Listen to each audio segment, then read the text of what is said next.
Selepas Pak Leh,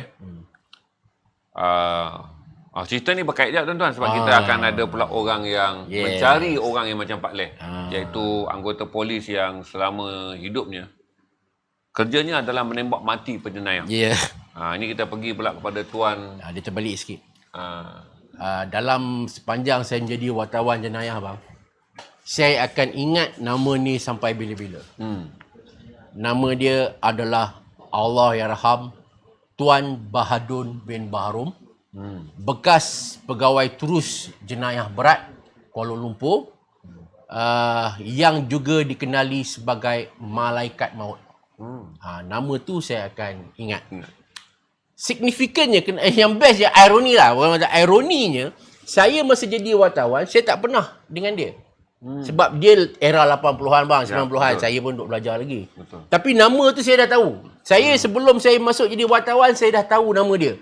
Sebab nama dia ni sering menghiasi dada-dada akhbar. Kalau ada tembak mati, mesti ada nama dia. Jadi bila saya jadi wartawan jenayah, dia telah pun pencen.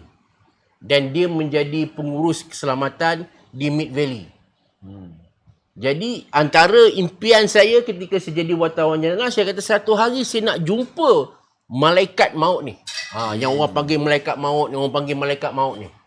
Kan? Sebab saya ibarat saya mengidolakan dia. Sebab dulu saya ni sebelum saya jadi wartawan, masa saya sekolah, saya suka baca cerita-cerita jenayah. Saya pun tak tahu, akhirnya saya pun end up jadi wartawan jenayah. Jadi bila ada tembak-menembak mati apa semua, abang, bukan saya cari akhbar Melayu. Saya akan cari paper Cina. Saya akan cari Sincu Jipo lah, Nanyang Siampau lah. China Press semua tu. Bukannya saya faham pun. Gambar. Akhbar Melayu censored. Akhbar Cina ni dia tak ada. Kalau pecah kepala lah. Dia gambar lagi clear front page. Jadi bila ada berlaku tembak-menembak je, saya akan pergilah cari kat 7E. Saya akan gunting apa saya masuk dalam satu file. Jadi di situ saya mengenali insan bernama Bahadun Baharum. So saya kata, bila saya jadi wartawan jenayah aja, first and foremost saya kata saya nak cari siapa Bahadun Baharum ni. Jadi saya survey. Dia orang kata kalau nak jumpa Tuan Bahadun ni, kau pergi Mid Valley. Kau pergi Mid Valley, kau sebut je nama dia. Tuan Bahadun, semua orang kenal.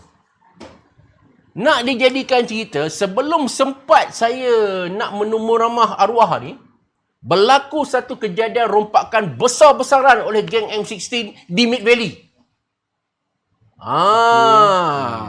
Ketika itu, satu kumpulan penjenayah tegar yang nama kumpulan M16 telah merompak 2 buah kedai emas yang terletak bersebelahan hingga mengakibatkan kerugian berjuta-juta ringgit. Jadi perompak tu dia melepaskan tembakan M16 tu, yang kata kumpulan M16 tu. Di situlah bila saya pergi ke situ, akhirnya saya nampak kelibat manusia yang dinamakan Malaikat Maut. Iaitu Bahadun Baharum. Sebab bila benda tu kan di bawah kawalan dia, sebab dia pengurus keselamatan di dia pencen polis, dia jadi pengurus keselamatan Mid Valley. Jadi bila kejadian yang di bawah Mid Valley tu, apa saja kejadian di bawah tanggungjawab dia lah. Jadi di situ saya akhirnya nampak seorang lelaki yang umur dan usia dalam 60-an macam tu. Saya tengok, rasanya ini Bahadun Baharum. Sebab saya nampak dia diri di satu sudut dengan muka dia yang masam buat macam tu. Mungkin sebagai pengurus keselamatan dia kecewa lah. Premis yang di bawah jagaan dia tu dirompak apa semua kan. Jadi saya kata, saya tak berani pula nak tegur. Saya takut dia tengah mood dia swing ke apa kan. Dengan saya pula kena swing kan. Tapi saya perhati, saya rasa ini Bahadun Baharum yang saya cari selama ni. Jadi saya tanya salah seorang pengawal keselamatan di situ. Bang, yang hujung berdiri tu siapa? Itulah Tuan Bahadun, Malaikat Maut. Mengiyakan. Mengiyakan bahawa dia adalah Bahadun Baharum. Jadi saya pun mendapatkan kontak number dia apa semua. Saya pun pergilah mencari dia. Dia arwah ni tinggal di Ceras. Pergi ke rumah dia. Dan saya menemu ramah dia. Saya duduk sehari suntuk. Dia bercerita A sampai Z tentang diri dia yang dikatakan Malaikat Maut. akhirnya ia mengesahkanlah bahawa inilah orang yang paling ditakuti sekitar tahun 80-an dan 90-an. Beliau menembak mati tidak kurang daripada 100 penjenayah. Dan dikatakan 100 penjenayah yes, dalam tempoh 2 dekad tu. dia masuk ke Kuala Lumpur. Dia sebelum ni, abang pernah ingat tak kes Datuk Taha yang dibunuh oleh Mokhtar Hashim tu? Ya, ingat di 9. Negeri Sembilan. Okey. Masa tu dia lah ketua polis Tampin. Okey. Dia lah yang menyiasat kes tu. Okey. Kemudian selepas itu dia dipindahkan, ditransferkan sebagai pegawai terus jenayah berat Kuala Lumpur. Ketika itu kalau pegawai jenayah berat di Kuala Lumpur ni jarang orang Melayu. Sama ada pegawai polis Cina ataupun pegawai polis India. Dia dikatakan antara pegawai polis pertama Melayu lah yang menyandang jawatan itu. 80-an, 90-an ni bang, Kuala Lumpur ni jenayah memang dahsyat lah. Rompak bank, kedai emas tu memang biasa. Sebab masa tu kita CCTV ni semua tak ada kan. Tak ada penipuan online. Jadi penipuan fizikal saja. So dia pun, saya korek cerita. Saya tanya dia, apa yang menyebabkan beliau tiba-tiba mengambil keputusan untuk berhenti daripada perkhidmatan polis? Tuan Bahadum dia tak pencen. Dia berhenti sebelum cukup umur macam tu lah. Kan? Dia cerita dengan saya. Memang betul dia kata dia terlibat dalam berpuluh-puluh kes jenayah, berbalas tembak dengan penjenayah dan sebagainya. Tetapi dia kongsi satu cerita dengan saya. You nak tahu macam mana saya boleh berhenti? Saya ambil keputusan berhenti. Apa tuan? Pada tahun 90-an lah, tak berapa ingat tahun bila, diorang melakukan satu serbuan ke atas sebuah bilik hotel di Bukit Bintang, belakang KFC hotel tu. Mission mereka ketika itu adalah sama ada tangkap ataupun tembak mati sekumpulan penjenayah berbangsa berketurunan Cina lah. Jadi mereka pun masuk ke dalam bilik itu dan berlakulah tembak-menembak. Apabila berlaku tembak-menembak, salah yang ditembak mati tak silap lebih kurang 5 orang penjenayah berjaya ditembak mati. Bila dibuat checking, salah seorang penjenayah itu adalah perempuan. Jadi Tuan Bahadum kata saya ketika itu saya terdiam. Bila saya tengok perempuan. Saya duduk di satu sudut, dia kata, dekat tingkap hotel tu. Saya pun terfikir, adakah penjenayah yang kita tembak ni betul-betul penjenayah ataupun dia mungkin teman wanita kepada salah seorang penjenayah tu apa semua. Saya duduk fikir, sebab kalau dia hanyalah teman wanita ke apa ke, dia rasa macam sikit bersalah lah. Tapi sebenarnya dalam situasi genting macam tu, polis tak ada pilihan. Betul. Bila penjenayah tembak, polis terpaksa berbalas tembak. Sama ada yang kena siapa-siapa tu, orang kata kira nasib lah kan. Jadi dia kata, dia duduk di tingkap tu, dia pun hisap ufuk. Sambil tu dia duduk fikir, macam mana boleh ada perempuan pula dalam bilik ni? Dia orang dah tembak mati tu. Dia kata, tiba-tiba ketika dia sedang hisap ufuk, dia nampak macam roh perempuan tadi tu. Nak kata roh ke apa, macam bayangan lah. Bayangan wanita tu keluar daripada tubuh perempuan tu, lalu depan dia, naik tingkap dan terus terbang hilang.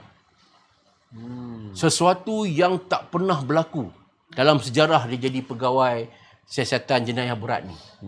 Dia kata real, saya nampak seolah-olah roh budak perempuan tu keluar daripada badan dia, lalu depan saya dan terus terbang keluar daripada tingkap.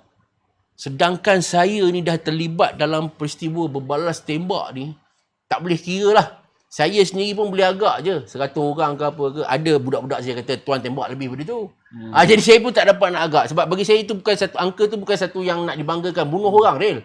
Dia kata kan. Tapi kita sebab apa, kita memang tanggungjawab kita. Kan? Jadi kita terpaksa melepas tembakan. Jadi kat situlah dia kata, terdetik di hati saya. Mungkin sudah tiba masanya untuk saya stop. Bila saya nampak saja roh tu keluar daripada tingkap, seolah-olah sebagai satu signal mengatakan cukup-cukup lah. Kau tembak orang. Cukup-cukup lah. Itu satu. Yang kedua, dia kata, apa yang membuatkan dia nak berhenti daripada pasukan polis, apabila dia tengok saudara terdekat dia meninggal dunia, dia dah tak sedih.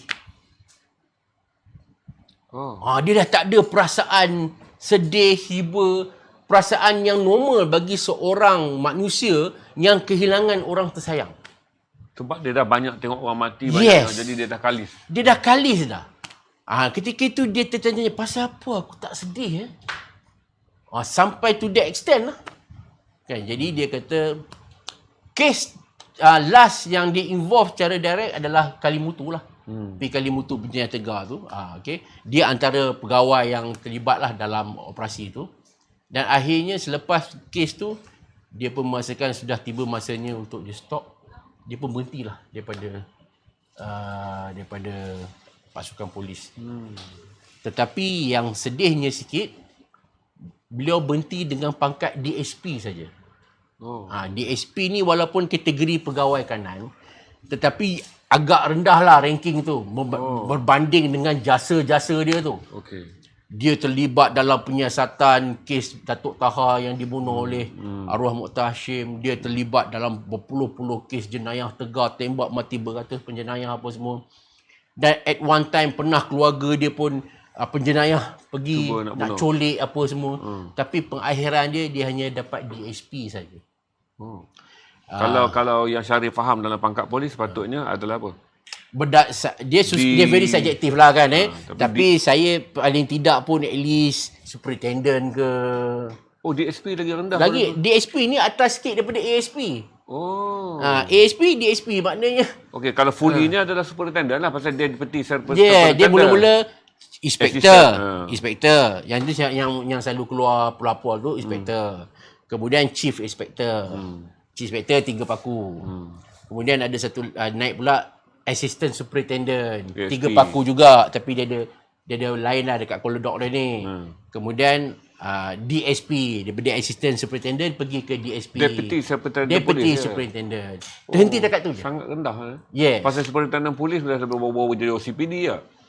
Dulu superintendent dah boleh jadi OCPD lah. Tapi dia maknanya dia lebih rendah pada tu lagi. Okay. Tapi jasa-jasa dia tu, kami mana-mana wartawan jenayah otai ni semua tahu sangatlah. Kalau sebut pasal Bahadun Baharum ni yang digelar malaikat maut ni, semua akan tahulah betapa orang dia garang. Kalau tengok gambar tu, saya rasa kita ada up ke kan gambar dia, kalau tengok muka dia bengis kan, orang misai dia apa semua, orang dia macam Cina sikit. Tapi dia punya aura dia tu, maknanya wartawan kata kalau tengok pun takut. Dan saya walaupun saya jumpa dia masa tu, arwah ni dah pencen dah pun daripada polis. Tapi aura yang dia bawa tu, dia tak senyum sepanjang saya interview dia tu. Maknanya cakap dia cakap tegas tum kan. Akhirnya orang macam ni habis macam tu je lah bang. Last beberapa tahun lepas beliau meninggal akibat kanser dan dikebumikan